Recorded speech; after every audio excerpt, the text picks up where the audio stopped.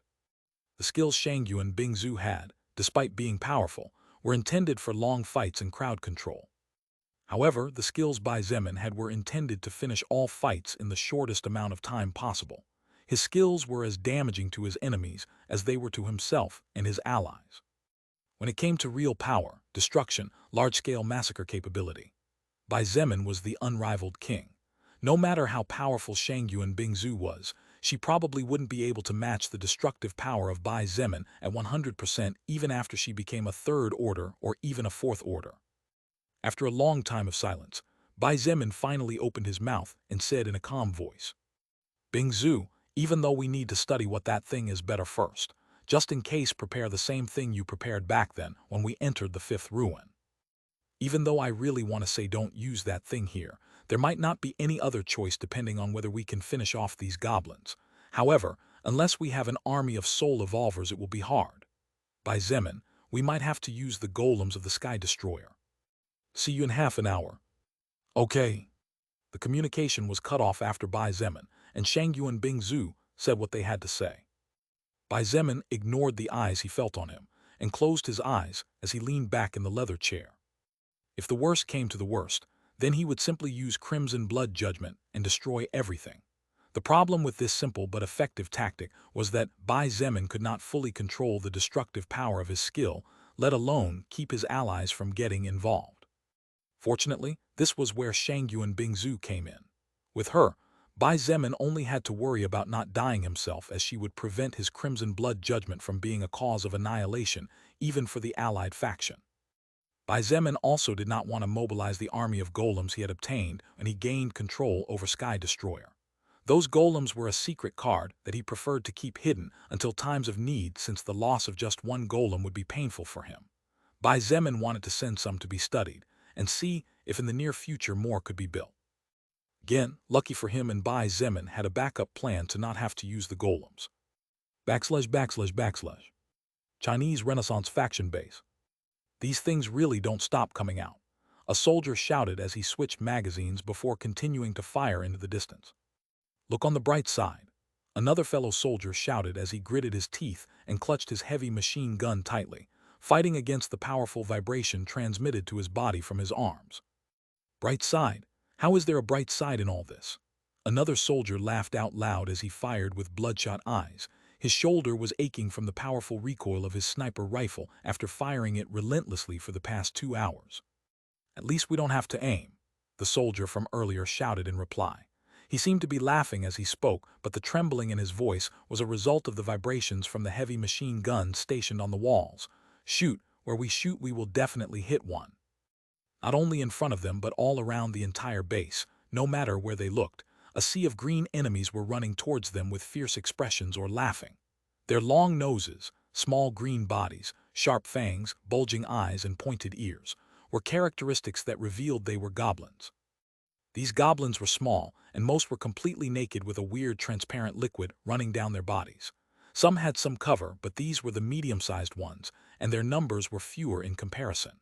However, the most terrifying were the adult goblins who wore leather skins as armor and used bones of mutated beasts as their weapons.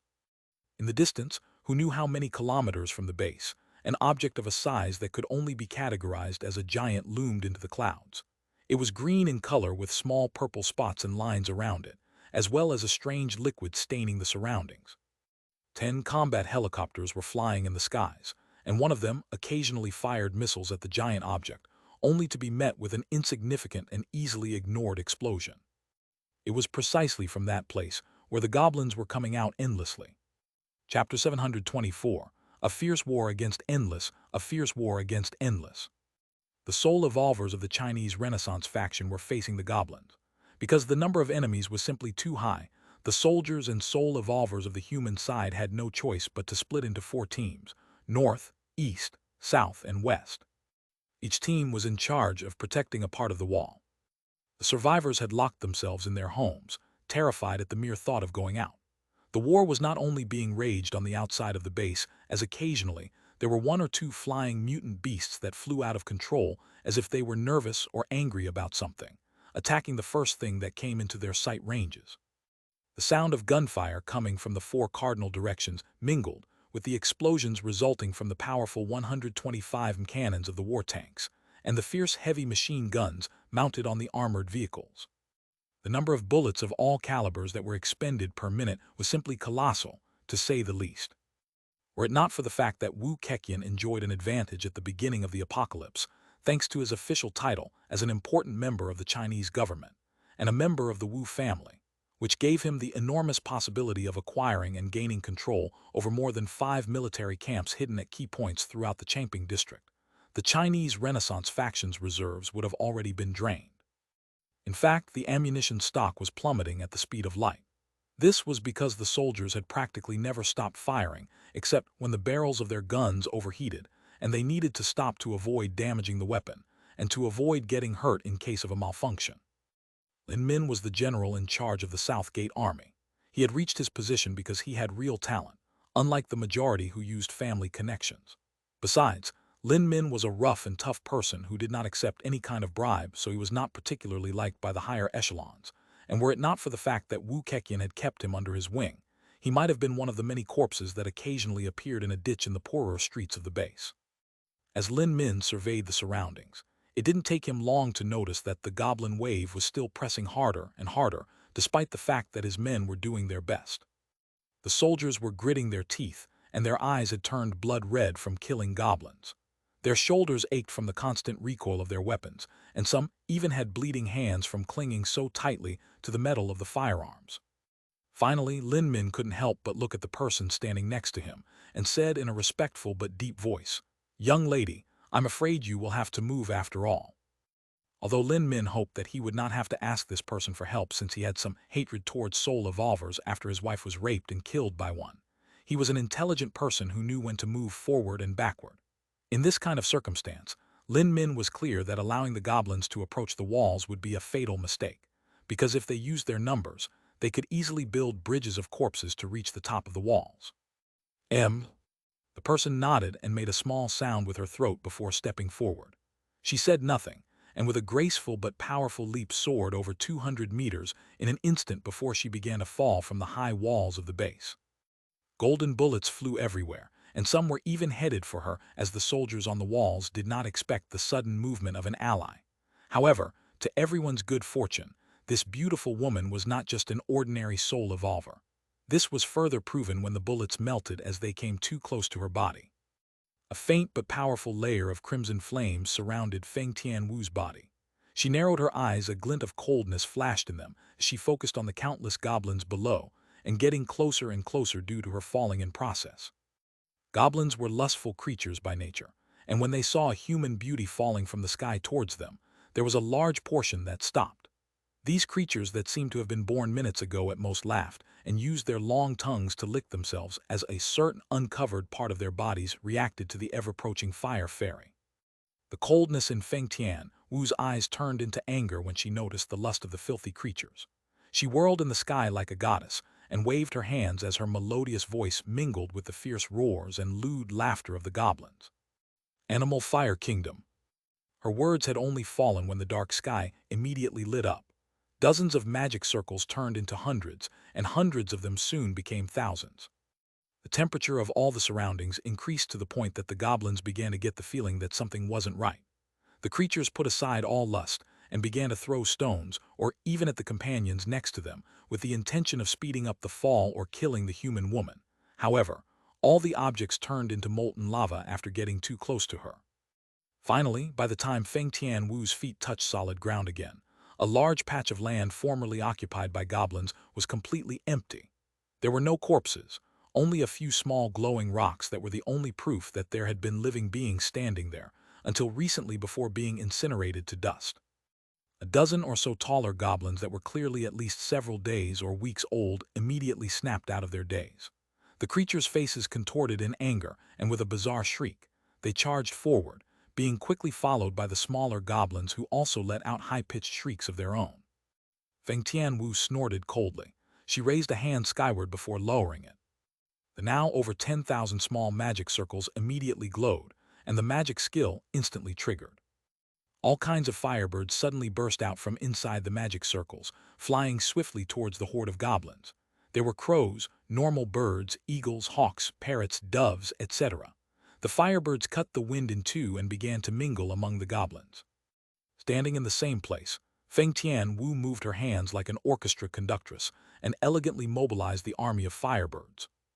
On the walls, Lin Min could not help but be amazed, as well as the other soldiers who for a moment forgot to continue firing. Goddess, so beautiful. What an amazing woman. All kinds of praises were sung towards her. The current Feng Tianwu was like a crimson goddess, surrounded by scarlet flames. She seemed to be dancing on the battlefield. Every movement of her waist and hands was the undoing of her enemies. The goblins barely had time to scream in pain before their chests were pierced by the firebirds, and the luckiest of them simply had their heads turned to ashes in an instant, so they didn't even know what happened when they fell lifeless to the ground. Approximately 20 minutes later, the terrifying goblin sea that was overwhelming the south gate of the base had been reduced so much that, even with the high speed at which they were appearing, was not enough to replenish the numbers lost. Lin Min sighed in relief that now this side of the base would at least have 2 or 3 more hours before the goblins could replenish themselves and get to where they were before. Although the soul evolvers on the human side were fighting fiercely on the ground, it was simply impossible for them to stop a sea of enemies that appeared too fast and gave them no time to build traps or obstacles that would buy them some time. However, Feng Tianwu did not stop there. Her face was slightly pale due to the high consumption of mana, but when her honey-colored eyes with a slight reddish tinge landed on the combat helicopter several kilometers distance away, a glint of competitiveness flashed in them. She whistled skyward and jumped high. A moment later, a huge fire eagle over 3 meters high passed below and picked her up. These summoned fire creatures had basic intelligence, so they could understand simple commands. Feng Tianwu waved a hand, and the fire eagle moved deeper into the sea of goblins.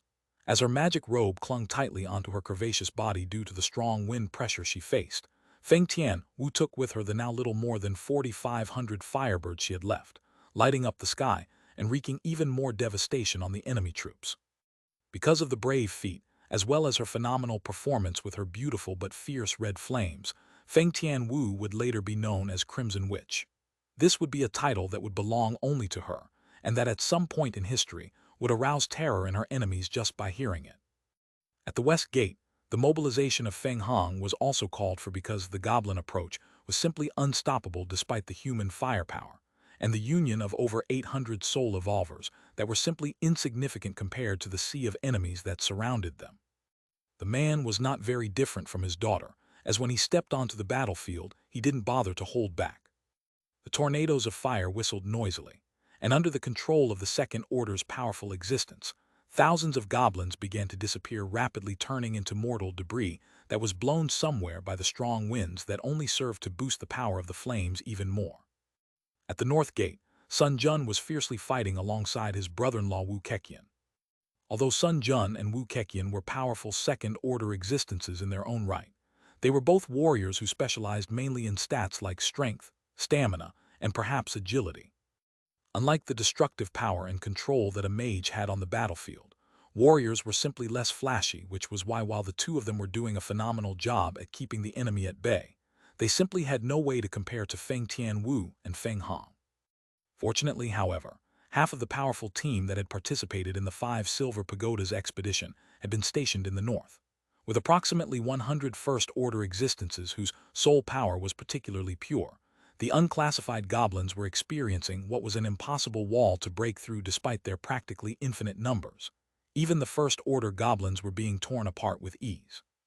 At the East Gate, Sun Ling and Wu Yijun were the most powerful existences in the area, and were also the commanders in charge of protecting this part of the base, as well as not allowing the goblins to approach the walls. Although Sun Ling and Wu Yijun were not second-order existences, both women were talented and powerful.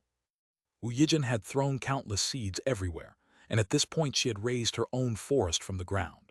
Everything within a range of approximately 3,000 meters was surrounded by vines of all kinds, and all the goblins within that area were being eaten alive by the countless flesh-eating plants there. However, even though 3,000 meters sounded like a lot, the size of the eastern area of the base was simply too large. After all, around 300,000 people lived behind the walls they were protecting. Sun Ling was like a shadow flashing across the battlefield, appearing and disappearing.